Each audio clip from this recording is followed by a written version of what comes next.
73 shot 4 take 1 action. ফুলে যদি এতই কাঁটা গোলাপটা তুই তুললি কেন? প্রেমে যদি এতই ব্যথা সেই প্রেমে তুই ভুললি কেন?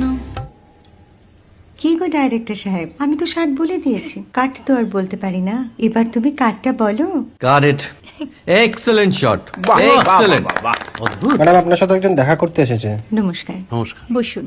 আপনার জন্য আমি চেক বইটা নিয়ে এসেছি ম্যাডাম। কি যেন নাম আপনার ডিরেক্টর সাহেব? পিনাকি মুখোটি। মুখুটি বাবু, আমি ভুতুরিয়া বাবুর কাছ থেকে পরে চেক নিয়ে নেব। আচ্ছা। আগে আপনার বাঁধানো বইটা দিন, দেখি, পড়ি, ভাবি। হ্যাঁ, না মানে সেটা এখনো ঠিক তৈরি হয়নি। ও, তাহলে সেটা আগে ঠিক করুন ভাই, তারপর চেক টেক হবে। কিছু যদি মনে না করেন ম্যাডাম, আপনার হাতে, আরে এটা তো কুমারীর চরিত্র, ওই আংটিটা। ওই যে বললাম ভাইটি, আগে আপনার বইটি রেডি করে আনুন। ও হ্যাঁ, আপনি বোধহয় জানেন না যে মায়া কুমারী তার আংটি কখনোই খোলে না। সে কুমারীর পাটেও খোলে না, বেধবার পাটেও খোলে না। এই সব বড় ক্যামেরাম্যানরা ঠিক জানেন যে মায়া কুমারীকে কোন অ্যাঙ্গেল থেকে কিভাবে নিতে হয়।